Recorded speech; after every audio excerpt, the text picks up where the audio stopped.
இது மெதுவடை, இது பச்சை பயிறு வடை. இது 3 பச்சை பயிறு, இது மெதுவடை. வாங்க ஒரு சூப்பரான ஆரோக்கியமான ஒரு ஹெல்த்தியான ஒரு பலகாரம் பண்ண போகலாம். அது என்ன பலகாரம்னு வீடியோக்குள்ளே போய் பார்க்கலாம் வாங்க.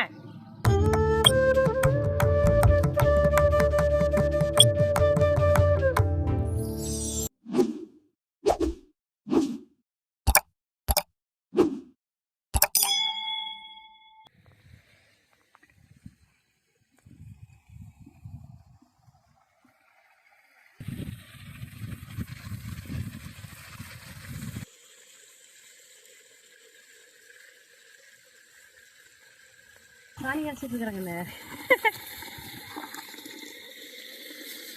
மாட்டு சாணி போட்டால் கருகரு நல்லாயிருக்கும். நமக்கு எதிரே சுண்ணாம்பு கருக்கத்தை வச்சு இன்னும் நல்லாயிருக்கும். நமக்கு எப்படி வச்சு பண்ணிக்கலாம். அண்ணே பொட்டுளுந்து ஊற வச்சுருக்கிறேன். 1 டம்ளருக்கு அதை மிக்சி சாரில் போட்டு தண்ணி நல்லா அப்படி வடிச்சிட்டு மிக்சி சாரில் போட்டு ஆட்டிக்கலாம். அப்புறம் இப்படி சுத்தமாக தண்ணி வடிச்சிட்டு போடணும்.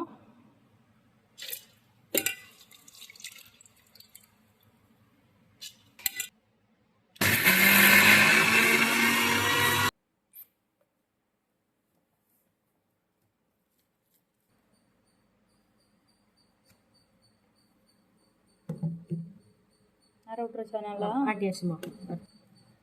வெறும் உளுந்து மட்டும் தான். இது கூட வேற எதுவும் இல்லை. எதுவும் இல்லை, உளுந்து மட்டும்தான் போட்டுக்கிறேன். பச்சரிசி மாவு கொஞ்சம் ஆட்டி போடணும்.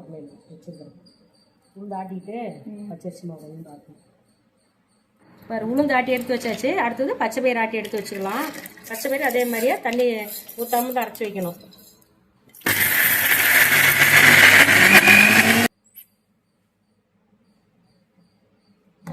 நிறையா உடஞ்சிருக்குது. கொஞ்சமாக தண்ணி தொளிச்சிக்கலாம். லைட்டாக தொளிச்சு ஆட்டிக்கலாம்.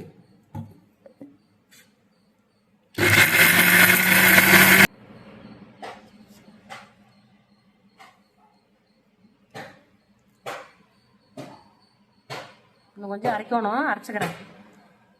லைட்டாக தண்ணி தொளிச்சு அரைக்கலாம்.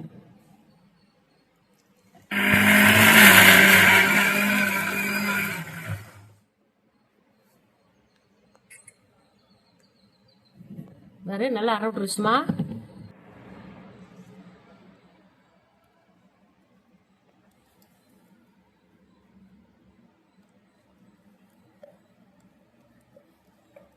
பாருங்க நல்லா நெகுன்னு அரை விட்டுருச்சு. பச்சை பயிறு வடைக்கு மாவு ஆடிட்டு வந்து பார்த்தீங்களா, அதுக்கு இப்போ பச்சை பயிருக்கு இது கருவேப்பிலை கிள்ளி போட்டுட்டு இருக்கிறேன்.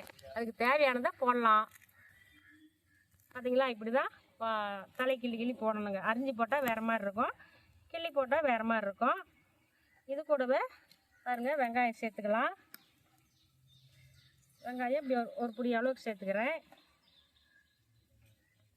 அதுக்கு மேலே கருவேப்பிலை தழை, அந்த கொத்தமல்லி தழை கொஞ்சம். பார்த்தீங்களா வாழைப்பூ இருக்குது பார்த்தீங்களா, இந்த வாழைப்பூ வேவிச்சு வச்சுருக்கிறேன். இதை போட்டுக்கலாம். தண்ணி நல்லா இறுக்கி புழிஞ்சிட்டு வாழைப்பூ போட்டுக்கலாம்.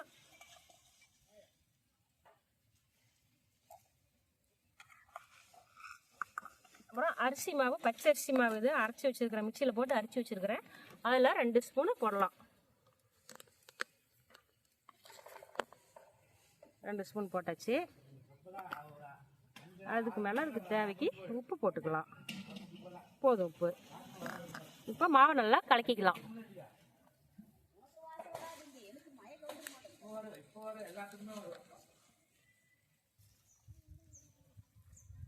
அடுத்தது உளுந்து மாவுக்கு ரெடி பண்ணி வைக்கலாம். உளுந்து மாவு ஆட்டிட்டு வந்து பார்த்தீங்களா, அதுக்கு போடலாம். அதுக்கும் ஒரு 4 இருக்கு கருவேப்பிலை கிள்ளி போட்டுக்கலாம்.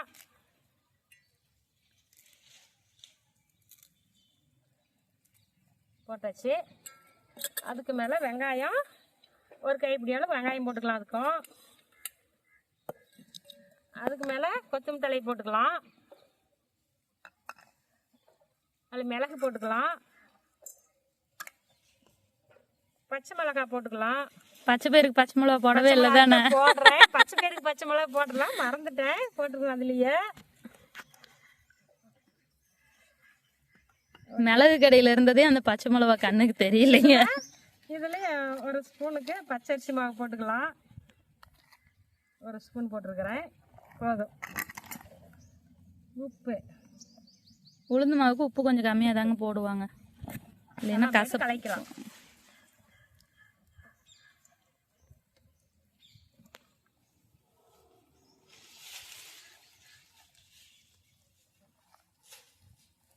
பாப்பா எனக்கு ஒரு ஹெல்ப் பண்றியா?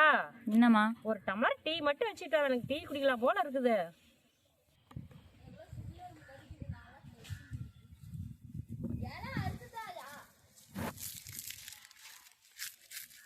அம்மா அடுப்பு பற்ற வைக்கிறாங்க. அடுப்பு வச்சு எண்ணெய் ஊற்றி எண்ணெய் காயறதுக்குள்ளே நாம் போய் டீ வச்சுட்டு வந்துடலாம்.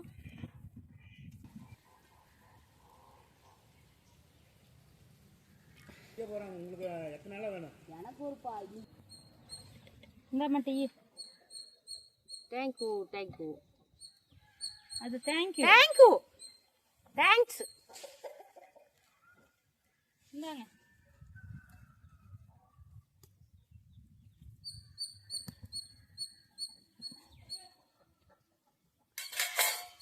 இந்த டம்ளர் பார்த்தீங்களா? அந்த காலத்து எங்கள் அம்மாயோட டம்ளர், பழைய டிசைன் டம்ளர். அது எங்க அம்மா டம்ளர். ஐயோ உங்கள் அம்மா தான் ஒரு நாளைக்கு நான் எங்க அம்மா குடிச்சிருக்கேன். டம்ளர். நான் இருக்க வரைக்கும் அது எனக்கு. நீ போகவில்லையே கூட எடுத்துக்கிட்டா கூட போனாங்களே. நான் இருக்க வரைக்கும் எனக்கு. என்ன எண்ணெய் காஞ்சிச்சு போடலாம். அப்படி குண்டு குண்டா போட்டுடலாம்.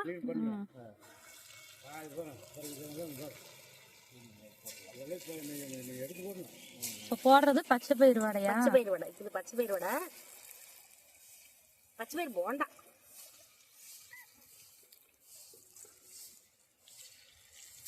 கிரி சொல்லுங்க.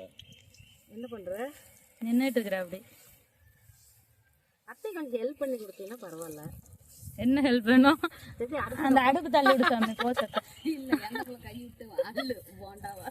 அதுக்கு வேற யாருக்கு இல்ல. அதெல்லாம் கேட்டு பண்ணுங்க. வாத்து மேய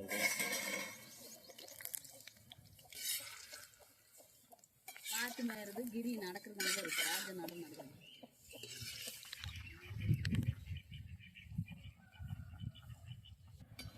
ரெண்டு போச்சு எடுத்துடலாம்.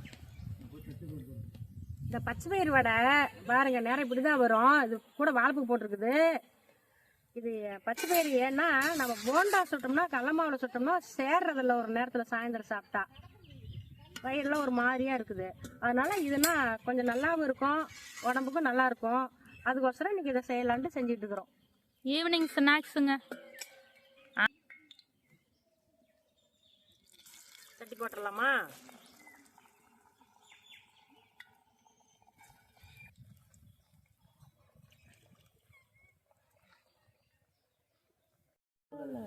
பாரு, இது 5 வந்து போச்சு, எடுத்துடலாம்.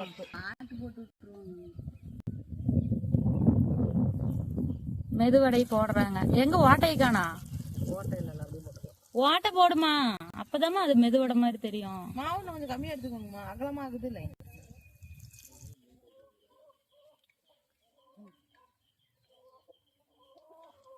வேகட்டுங்க. என்ன வந்து போச்சு, எடுத்துடலாம். ம்.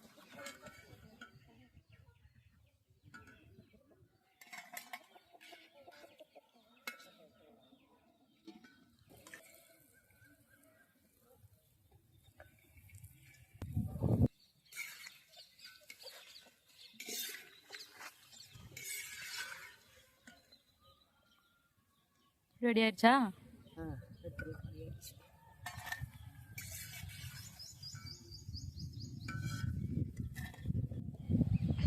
பாருங்க, இது மெது வடை, இது பச்சை பயிர் வடை. இது 3 பச்சை பயிறு, இது மெது வடை. எப்படி இருக்குதுன்னு பார்க்கலாம். பச்சை பயிர் வடை எல்லாம் பாருங்க, மொறு சூப்பராக வந்திருக்குது. பாருங்க, இது எப்படி புசு புசுன்னு இருக்குது, எல்லாம் மொறு நல்லா வந்திருக்குது. இது பச்சை பயிர் வடை. இது பார்த்தீங்கன்னா இது மெது வடை. மெது வடையும் பாருங்க நல்லா எப்படி வந்திருக்குதுன்னு. சாப்பிட்டு பார்க்கலாமா எப்படி இருக்குன்னு? சாப்பிட்டு பார்க்கலாம்.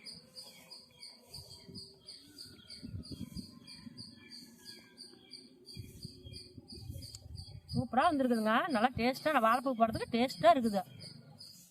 இந்த பச்சை பயிருக்கும் வாழைப்பூவுக்கும் அவ்வளோ ஒத்துமையாக இருக்குது. போங்க, இதில் போட்டிருக்கிற வாழைப்பூங்க நம்ம பொரியல் தான் பண்ணி கொடுப்போம். பொரியல் பண்ணி கொடுக்கறனால ஒரு நேரம் சாப்பிட்டா அடுத்த நேரம் சாப்பிட முடியாத அளவுக்கு இருக்கும். இது இந்த மாதிரி மாவில் போட்டு செஞ்சு சாப்பிட்டோம்னா எல்லாருமே சாப்பிட்லாம். சின்னவங்கலேருந்து பெரியவங்க வரைக்கும் எல்லாருமே சாப்பிட்லாம். சாப்பிட்றதுனால டேஸ்ட்டாகவும் இருக்கும். நான் தனியாக பொரியல் பண்ணுறதுனால கொஞ்சம் காரம் பத்தாமல் இருக்கும். உப்பு வச்சா போயிடும், காரம் வச்சா போயிடும். ஒரு மாதிரி சாப்பிடுவாங்க. இதெல்லாம் நல்லா இருக்கும். இப்படி செஞ்சு கொடுங்க, எல்லாருமே சாப்பிட்லாம். பாருங்க, இதை சாப்பிட்டு பார்த்துட்டு அம்மா ஞாபகம் வந்தால் அதாங்க குழம்பு சட்டி. மறக்காமல் லைக் பண்ணுங்கள், ஷேர் பண்ணுங்கள், சப்ஸ்கிரைப் பண்ணுங்கள், பெல் பட்டனை மறக்காமல் கிளிக் பண்ணுங்கள். தேங்க்யூங்க. அடுத்த வீடியோவில் சந்திக்கலாம். என் அன்பான சொந்தங்களே, இந்த குழம்பு போல இனிப்பும் காரமும் நிறைந்த வாழ்க்கை உங்களுடையதாக அமையட்டும். இந்த சேனலுக்கு ஆதரவு தந்த உங்கள் அனைவருக்கும் நன்றி.